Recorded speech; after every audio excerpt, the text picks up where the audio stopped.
So this is Julia Kelly, and I wanted to jump in here and show you the little one-room schoolhouse that I got to teach art at for many, many years down in Southwest Colorado going into Utah. But here it is. It's in the middle of nowhere, but that is a sandstone one-room schoolhouse next to the Ute Mountain Reservation that has a little teachridge, and that is where I got to teach school. Hello, welcome to my studio. It is Friday, April 26th in the morning, and this is going to be a very hodgepodgey video, Flosstube, Artisttube. I've already shown you some clips of the charter school that I worked at, that it was between two Indian reservations, the Ute Mountain Ute Indian Reservation and the Navajo Indian Reservation, and I got to teach art and other subjects, writing, reading, and being a classroom helper down there for about 15 years, and that was a pretty cool experience as a part-time job while I was raising my own kiddos. It takes about 45 minutes to get down there, so my kids went the opposite direction to a little mountain village that is nearer to where we are, but I would drive down there, and from my driveway down that canyon was 45-minute drive. I had it down to a T. So now it is Friday, and this is my 14th video, I think. I am, along with being an art educator, I also do fabric collage, or otherwise known as applique. I've sold at farmers markets. I have an art degree, and I am a new cross-stitch designer. But I have a clip of me putting away a beautiful big gigantic order from 123 Stitch that I want to start off this video for, and then I'll jump back on, but the me jumping back on is from a day ago. But welcome, and I hope there's something in here that you will enjoy listening to while you stitch away and get ready for your weekend. I just got a bunch of things from beautiful threads from 123 Stitch, and they have just been piled on my desk. This is my desk where I film, and I just realized that I have a boom. I got a mic. I'm going to start doing some podcasts on the history of women in stitching and life, and I just realized that I can balance my phone on top of the boom if I take the mic off. So I was very excited, and I just, this gorgeousness below me of color, I thought, wow, this is like, would be a cool thing to film some of it for a Flosstube. So that's why I have this. This is the pile that I just bought, and this is a drawer where I store my new threads that I got. I will insert a picture here of what the drawer looks like in the corner of my studio. But I got it from, what did I get it from? The Container Store. And several videos back, I talk about searching out a new solution. This is my solution for storing new thread I haven't used yet. I bobbinate, and so then I also have 5 or 6 boxes of bobbinated thread. So I'm standing up here just to make sure that everything looks good. It does. So now I'm going to sit down, and then I'll keep talking. You can hear the doggy behind me, and I'm scooting my chair up. Okay, this is a test to see if I can do more than one thing at a time. Okay, so this is my reds drawer, and I organized by Roy G. Biv: red, orange, yellow, green, blue, indigo, violet. All my threads, before I use them, I just have the colors in a drawer. My cloth, my fat quarters, I use in my collaging, fabric collaging. I have in tubs, shoe containers from the Container Store. They're all organized in Roy G. Biv's. Anything that has color, I organize Roy G. Biv. I mix my brands together, except for I have 2 separate, sorting for, and I've gone on and on about this, but I like a lot of people think that Weeks Dye Works and Cosmo are thinner. They just feel thinner to us. I should stop and make sure that I'm actually recording. Just one moment. So apparently I was recording, but then checking to see if I was recording, then I apparently stopped recording and lost a whole chunk of talking about how I like to keep all my colors same color in the same drawer, kind of loose, because I think that by comparing two colors together, two reds together, which I'm going to give you an example of here in a second, you then can tell which one leans which way.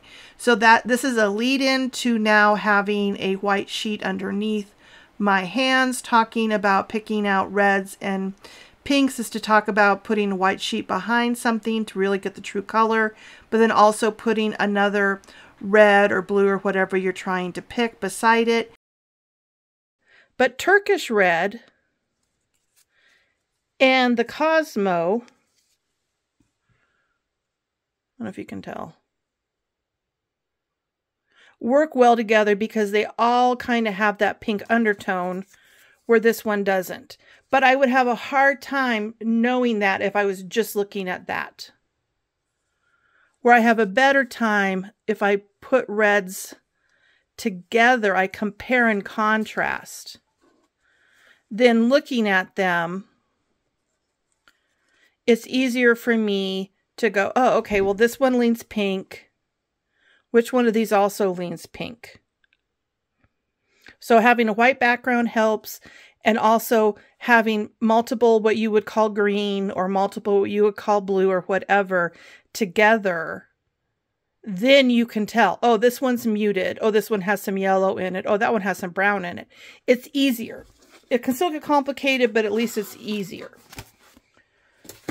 Okay, so as I bump the thing, that's an awfully pretty picture with just thread. Scooting my chair back in, putting my glasses back in. Okay, so I'm going to include that one because it leans mostly red. Okay, now I think I only have, oh, here's another one. So this would be red. This would be red, yellows. I still don't have a heck of a lot of yellows. I kind of tend to use the same yellow. Okay, so I don't see any more reds, yellows, oranges. So I'm going to put this away. And then I'm going to get the green and blue.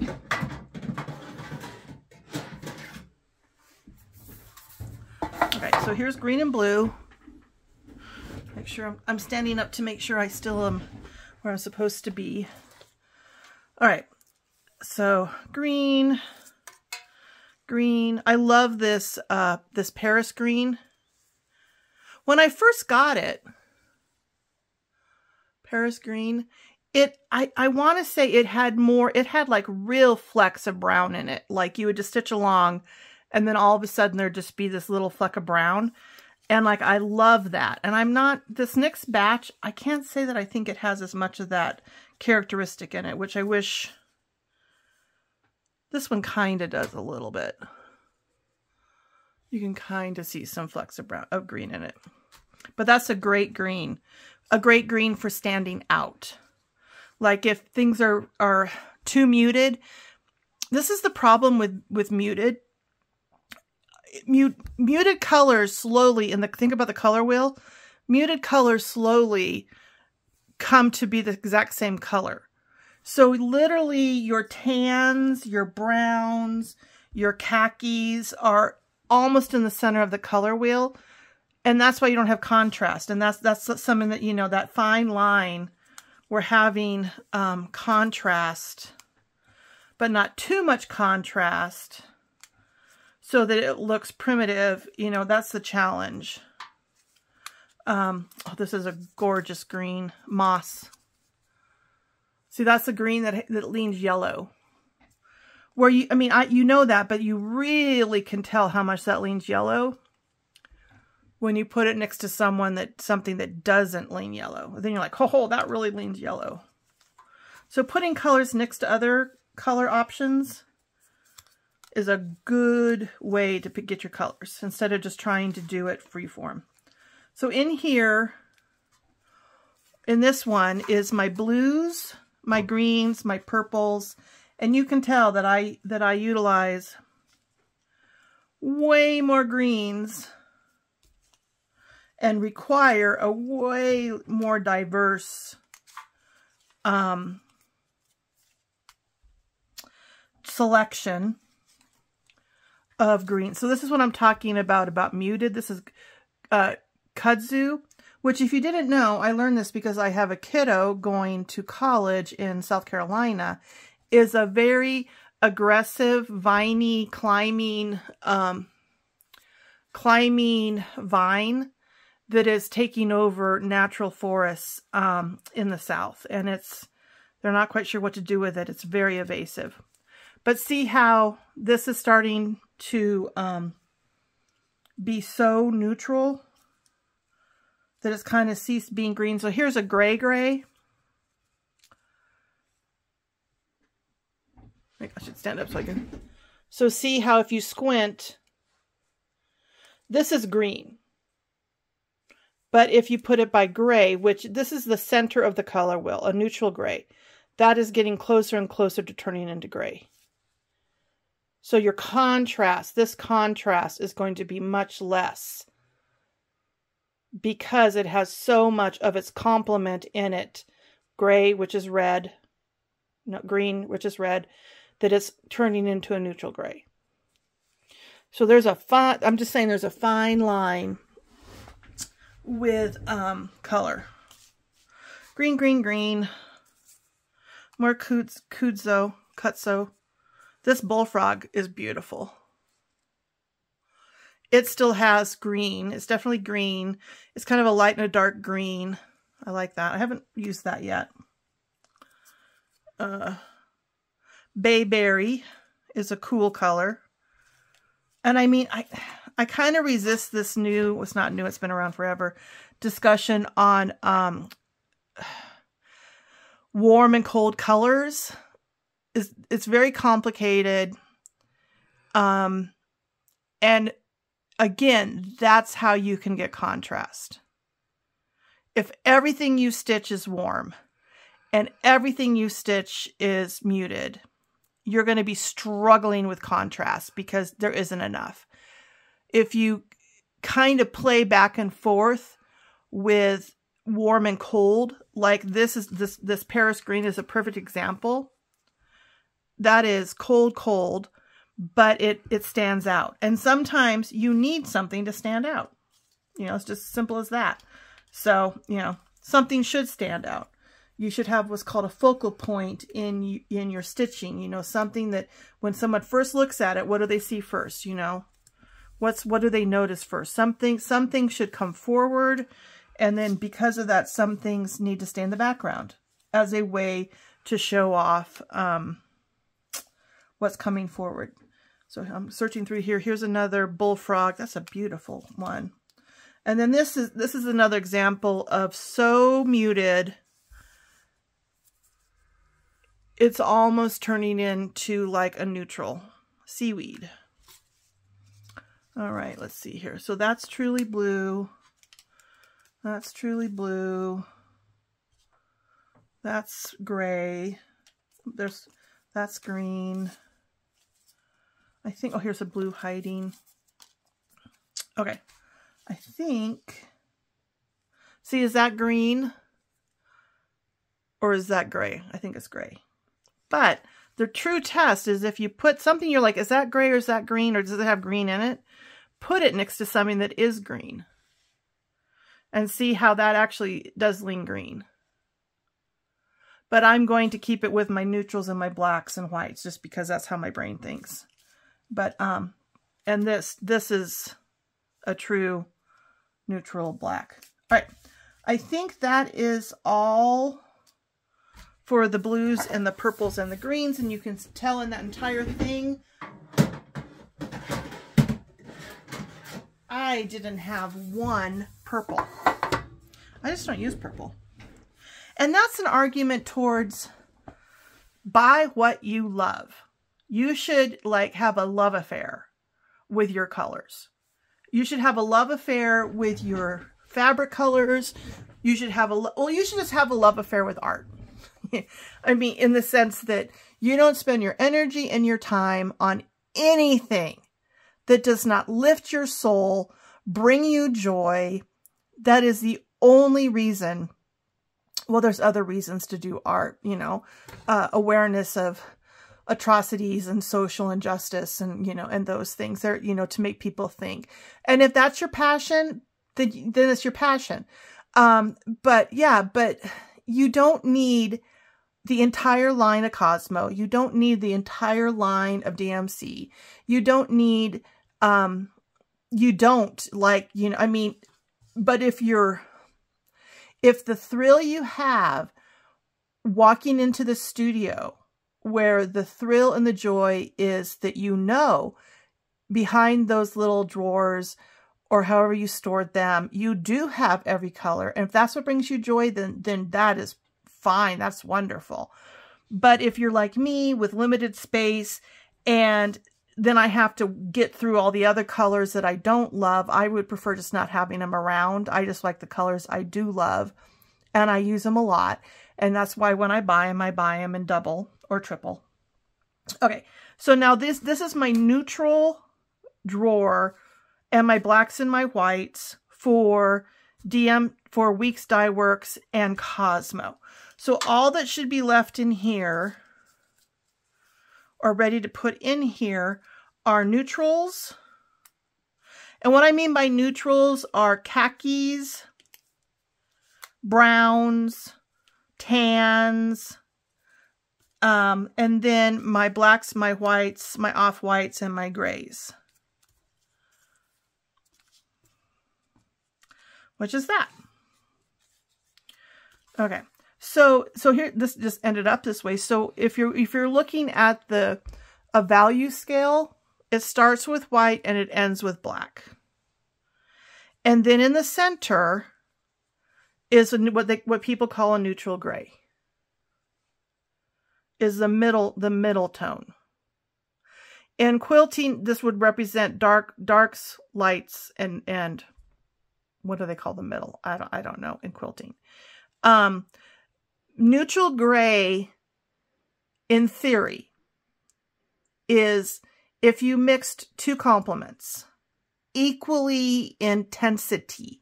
Intensity is certain colors are a stronger color than other colors, like red and green.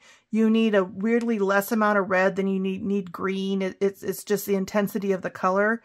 But a neutral gray is perfectly mixing two complements together in intensity. Much easier to do on a computer these days than it was when people did it by hand. Or that's really fun. But that gets you neutral gray. If when you're mixing those colors together and one color or the other color is slightly not equal. I'm looking for a good example. That's when you would get a khaki or an olive color. That's when you, that kind of technically I think should be in the yellow and the green box. That's when you get something like that. Which, when red and green were mixed, this one had a tad bit more green than it did red. So therefore, it's khaki. It's like a greeny dark neutral instead of a gray dark neutral. So that's probably more of a lesson than you wanted. But, you know, once an art teacher, always an art teacher.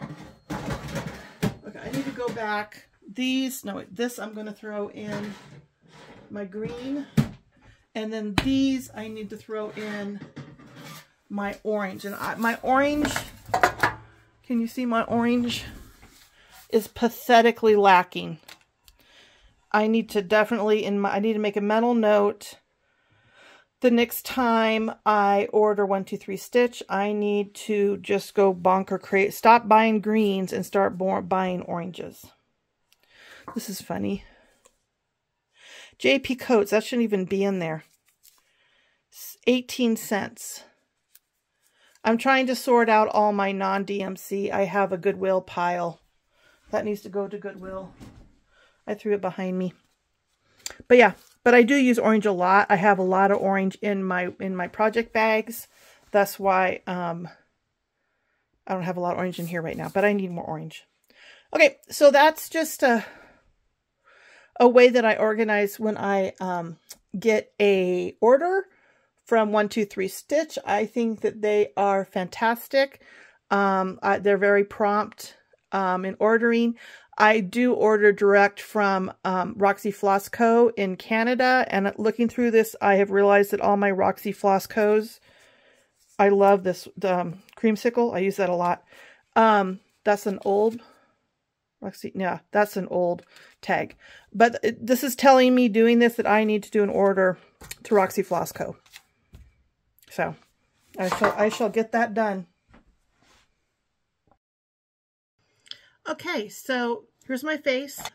So I have previously talked about that if you follow me on Instagram and on stories, when I do have time to stitch in the morning, which I did this morning, and I did put up a story because they go away in 24 hours of my new designs. And I have the first of my new, I have 4-ish, 4.5-ish new designs coming out for summer.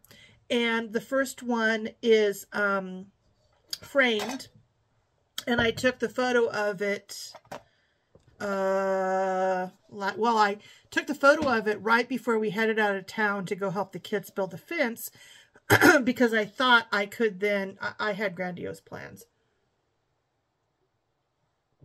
I had grandiose plans about going up. I really didn't actively help build the fence.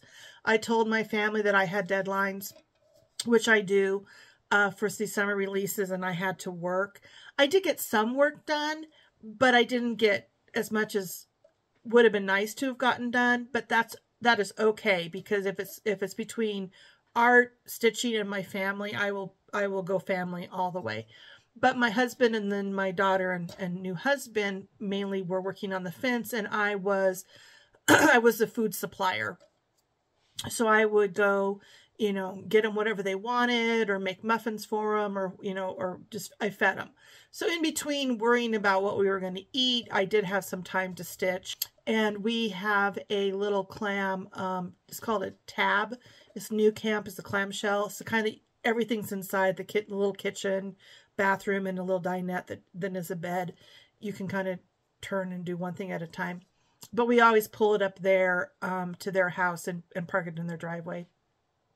So Piper and I did get some chunks of time hanging out in our trailer away from their dogs to just work and stitch. So I did get some stitching done, but I couldn't concentrate. And man, is that true. So apparently, like retreats, they always say you shouldn't bring anything too complicated. And apparently when you're trying to pay attention to who needs you in your family, you probably shouldn't bring anything you have to concentrate on. So, but before I left, I did get my first finish design photographed. So here in a second, I will put it up for you to see. But this is my first summer design, and it's called Morning Rooster. Morning. Do you have people in your family who do that, are obnoxious in the morning? I'm a morning person, so I'm like 5 o'clock in the morning, morning, you know, and then other people are just like, why are you talking? And he is in a vintage coffee container. And yeah, and I've done other things in my fabric collage in vintage coffee containers. I had I did one on my grandmother, what I imagined she looked like as a young farm wife having a coffee break in the afternoon, and then doing advertising research from the 1950s, found out that nobody encouraged housewives to have a coffee break in the morning, in the afternoon. But I have fond memories of her having a coffee break. This is Morning, based off of a fabric collage rooster that I did years ago. I had come across a vintage tin cookie cutter that was probably hand welded from probably the turn of the century, and it was a one-off. You know, it's a rarity to get a rooster cookie cutter. So I did a fabric collage for it. I think I put up a picture of it. And was this design, and then I just took that drawing, and then I did a cross stitch with it. It is, like all my work, it is heavy on fractional stitches. So, you know, the full X stitch is a whole cross stitch, called a whole cross stitch. If you just do one leg diagonally across the square, that's considered a half. If you poke up through the center, whether you're using Aida, which I solely use Aida for my work, not that it matters, my work you can stitch on anything you want to, I just prefer Aida. But if you come up the center of Aida, and Aida, you're not, people sound like you're poking through thread in Aida. You're actually not. There's actually 4 threads in an Aida square that are interwoven. So you're just finding the center hole of those 4 interwoven threads. It's a little tighter, and that's why I recommend a little sharper needle. But it's the same if you do that, or if you do just if you're doing over 2 in linen, you would come up through over 1, you know, for your center. But then if you go down to 1 leg, that's a quarter. So a fractional stitch is basically like if you see on the chart where there's a square, I can like put one up here instead of trying to show you with my finger. So I'm putting it up here. If you see that square that's divided in half, looks like 2 triangles, that is a symbol for a fractional stitch. And I have, if you go to my playlist, I have several videos that will show you, well, a few at this point, that will show you how to do a fractional stitch. But yeah, and the reason I do fractional stitches is because, again, it allows me to do curves and shapes and diagonals, and I don't have to do such a tiny count, is the short version. But yeah, so that is my Morning Rooster. This is my first attempt with one thread, and this is on Aida 20 count. So this is sized if you want to do it in this cookie cutter, oh my gosh, this coffee can. And these coffee cans are pretty standard. They're 5 inches across. You need to do it on either 20 count Aida or 40 count linen to get this size correctly. I don't know if I like stitching with 1 thread. And the reasons why I don't know if I like stitching with 1 thread, I put in a video to share, and I do what's called a Color Tip Tuesday, which I just give, again, art teacher, I can't help myself, which gives just a little quick 1 and 30-second tip on something to do with color. And in that video, I share my awareness of stitching with 1 thread. And basically it is whether or not the opaque or transparentness of the back fabric coming through and mixing with your colors, basically. But I'll put that here. Good morning. This is Julia Kelly from Moonflower Studio, and this is another Color Tip Tuesday. And today we're going to talk about opaque and translucent. And in this example of using Roxy Floss Co. Caspian, this is an example of what it looks like opaque, meaning that it's 2 strands on 16 count, and it's so thick you can't see the fabric behind it. This is exactly the same color, but this one is translucent. And if I bring it up here, you can see it better, where you are getting flecks of the fabric coming up and mixing with your eye with the Caspian. So this rooster is stitched one strand only, and everywhere, whatever color I'm using, my eye is mixing that one strand with also the background color. This is opaque. This is 2 strands, and it is thick enough that you really, on occasion, you get a little pinprick, but you don't really, this blue is not mixing in my eye and my brain to these colors. So that's a factor that you have to consider when you're picking thread, whether using 1 strand or 2 strands. So here is the cover sheet for this pattern. After this video goes up, I will be working on getting this pattern into a PDF format and putting it up on my Etsy shop. But it's also will be in the description.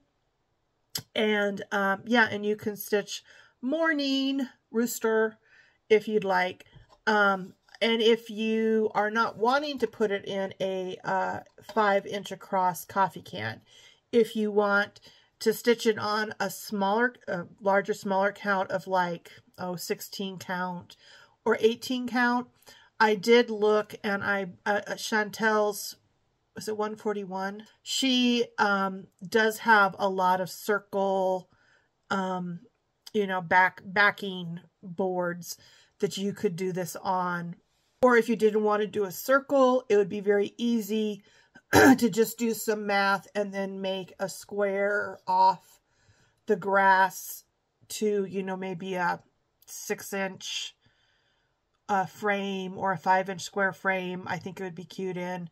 Or you could do like a flat finish on, something from the antique mall, like a old cutting board, or, I think there's multiple things you could do if you didn't want to finish in a coffee can.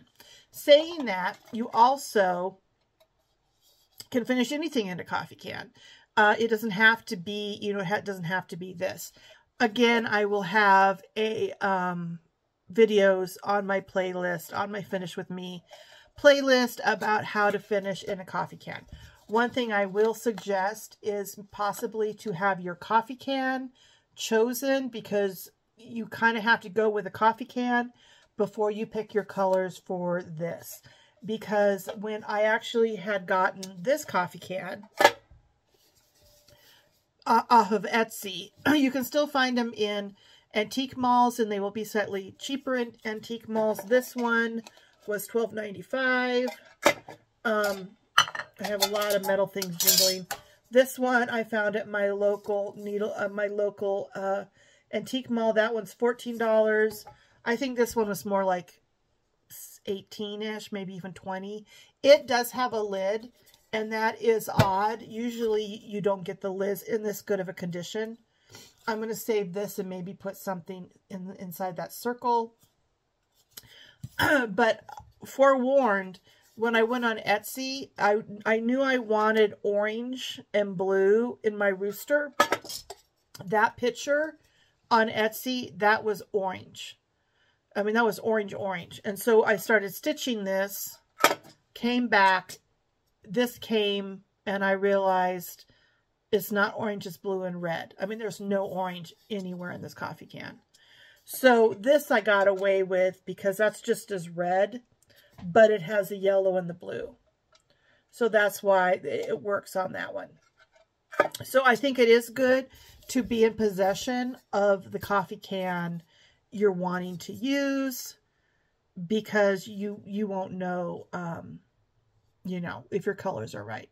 Also, you want these that look like they were in Grandma's pantry, not the ones that look like they were in Grandpa's wood shop, where possibly the elements, rain or whatever, could have gone on them. I try hard not to get water on these. What I do is when I get them, I just take some, probably not a paper towel, because it's gonna get caught everywhere, and you're gonna have little tufts of fiber everywhere. But like a rag, a tea towel, that's just a rag or something, rub it down, get all the dirt and as much, and then you will know if there's a lot of rust on them. Like here, a lot of times there'll be rust, but keep wiping it until you kind of get all the rust off of it. I mean, at some point you might be like, I gotta wash it. Then just, if you do wash it, just make sure it stays out somewhere open, ventilated, and airy and sunny for longer than you think it's wet, because it will be wet for longer. But what you can do is, if you figure out that maybe there's some rust spots, is you can take clear, cheap nail polish and then just cover those areas to kind of block the rust. Usually you don't have to worry about lead paint on these.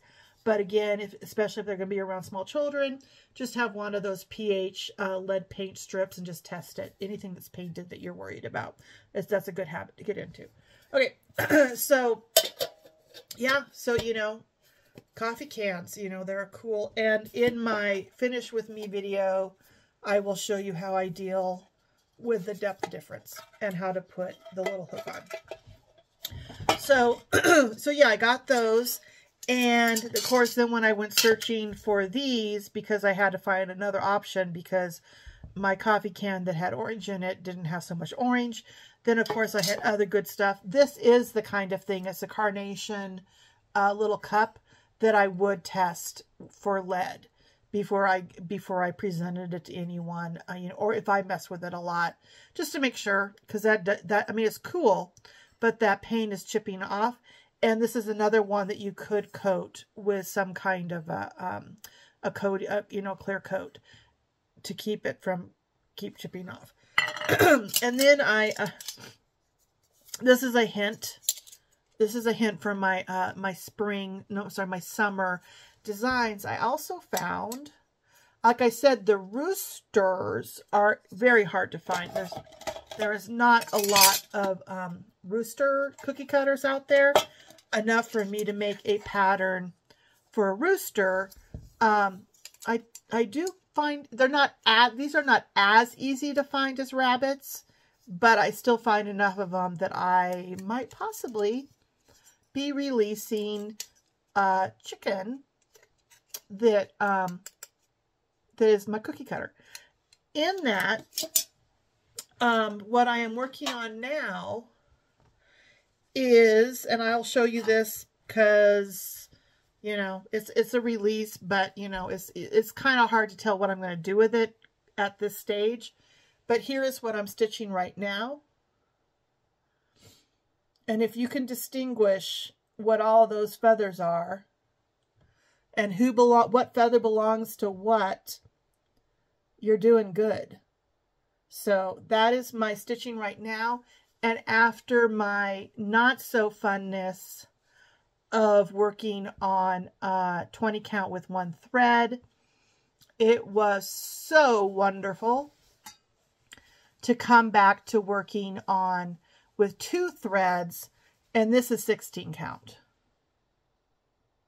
So as my needle hangs all over the place. But I'm showing this because I've been oohing and ahhing about this in my Instagram. Look at that blue. This blue is amazing too, but it's not as vibrant as this one. And that is Gentle Art Mediterranean Sea. Oh my goodness. And that's one thing that is a little sad to me, is that we get these threads, flosses, that the dyers are majorly putting great effort into to make them this absolutely wonderful. Well, if you don't stitch enough of them, you're really not going to appreciate them for them. But look at that. So this is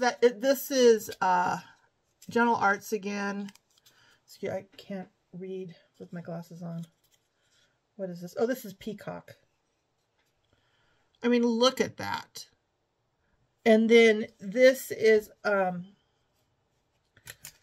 get all my stuff. So look, I mean, look at what it does. Look at that peacock. Oh my goodness. at how gorgeous that is. Yeah, I mean, these two from General Arts, this Peacock and this Mediterranean Sea, they knocked it out of the park with those two colors. And look at how nice I look with my glasses. So this was a test rooster that now some family member will get. But yeah, so this is what I'm working on right now. And again, like, you know, like if you go to my Instagram, follow me on Instagram, follow me on Instagram and then do stories most days, hopefully, definitely going towards the future. You will get a sneak peek of how this is progressing. Can you distinguish what rooster belongs to what feathers, or what chicken, poultry belongs to what feathers? It shall be revealed soon. Okay, so that is what I'm working on right now. I showed you my these beautiful colors, showed you my release.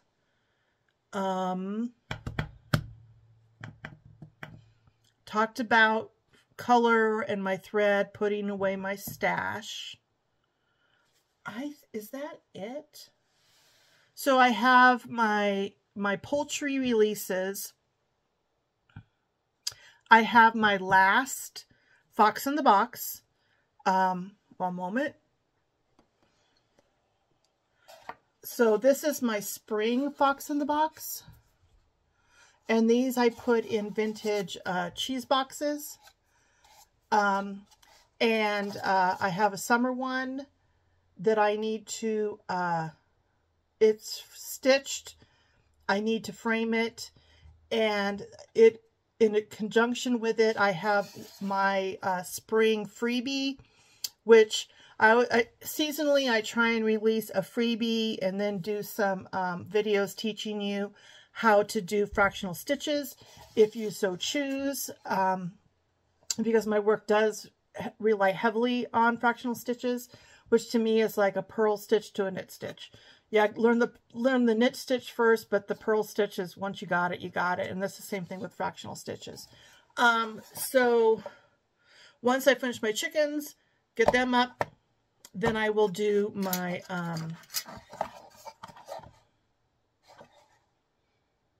my fox. On that note, I also probably, now that I think about it, I'll have 2 videos on how to finish the rooster in the coffee can, because I show you how I pin finish. So I'll have a video showing you how I do this. And I just prefer pinning instead of stitching, but I'll talk about that in the video. So I have that in the to get edited and up. I think that's it. We are headed off in the middle of May to go see our last daughter graduate from grad school. Last kid to be in school. It seems like it's been a couple decades when you have your kids 5 years apart, which it has been. And so my hope is that all the summer releases will be done before I head off. Is the hope. We'll see if that happens. It has to happen because then it's summer. Yeah, I mean, these need to be out. I was almost done and then I forgot something. I wanted to highlight a few designers and stitchers that I have been just wowed by, mostly through Instagram. A couple of videos ago when I released my How to Finish in a Cookie Cutter playlist, I kind of promised that I would do a playlist of stitches, like how to do the bullion stitch, how to do the queen stitch, how to do the Algerian eyelet stitch. And I started to kind of film it, and I kind of wing it. Like, I wing it so much, I don't know if you want to follow me on how I stitch, just watching it. And then I came across a couple of other stitchers who are doing a fantastic job of featuring more simplistic or beginner friendly, but also so cool designs. Why wouldn't you want to keep stitching them, whether you're a beginner or not? But I wanted to highlight them, and I will put their stuff up here while I'm talking about them. The first one, and I'm looking at my second monitors, so I'm going to kind of move over and make sure that I get all the info right. The first one on, these are Instagram. The first one on Instagram is called the Velvet Pony Cross Stitch Patterns and Kits. And I will put a picture up here of her work.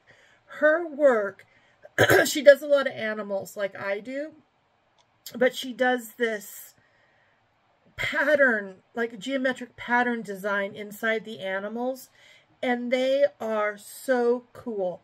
And I will, while I'm talking, I'll put these up. She has a fox that's amazing. She has a rabbit that that has like a floralness inside it that's amazing. She has a bear that's really cool. And it's very beginner friendly, mostly just X's, just full X's, no fractional stitches. She does have an Etsy shop that is, I'm going to her Etsy shop, which is Velvet Pony Easy Cross Stitch Patterns and Kits. And they might be easy, but design-wise, they are so beautiful and interesting, and anybody would love to have these on their walls. On her Instagram, she has some, you know how you can do the circles at the top and kind of highlight stuff? I love her stuff because she breaks down kind of her process on a lot of things that you can look at. It's really cool. Gosh. And then also the thing I really love is she does reels of stitches. So like right now I'm looking at her showing how to work with 3 strands versus 2 strands on an Instagram reel. She has another Instagram reel that she shows you a certain way, one of the knots you can, like how to tie off, and the knots that you can use in the beginning. She has a reel showing you how to do a French knot. She has, what else does she have here? But just some really nice, if you've never done it before or are curious, she has a possum that's really fun. So that is on Instagram. That is Velvet Pony, Cross Stitch Velvet Pony.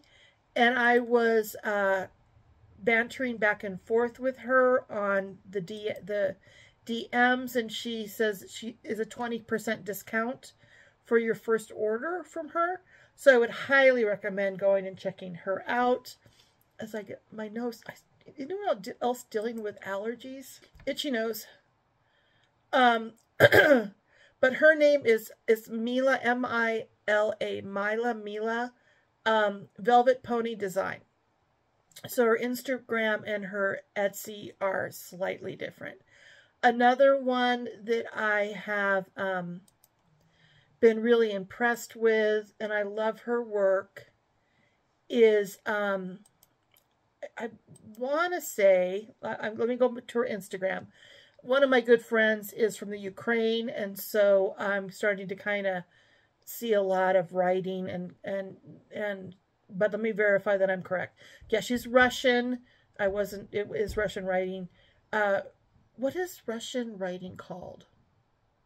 I should know that. She lives in Australia. She's Russian, but she lives in Australia.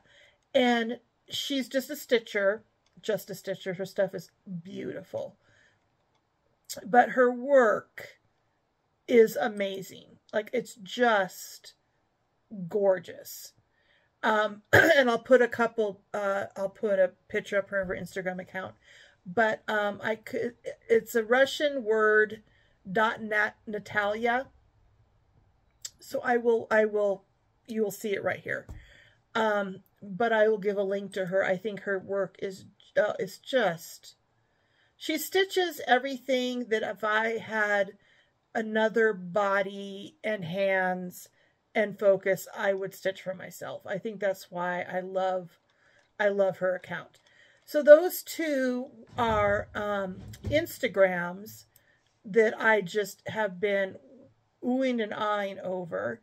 Now I'm going to pause and come back with the YouTubers. Another YouTuber, Flosstuber, that I follow that I really am enjoying is called the 14 Count Ada Girl, and everything she stitches is on 14 count. And her name's Tina, and she's done like 38 floss tubes, and her stuff is great. Like, it's cool. It's very interesting. It's fun to stitch, you know. It'd be wonderful to have on the walls, and, you know, don't discount 14 count, 16 count Ada. There's, you know, just as good as anything else. So I really enjoy her. And then I pause a second and I have one more. And the last one I wanted to highlight was another lady, Kate, who has 2 little kits. That's the name of her floss tube. And she does a lot of commission work where she will, you know, take a photograph of a family and kind of turn it into a cross stitch. But she adds on top of her cross stitch a lot of flowers and things on top of the cross stitch like I do.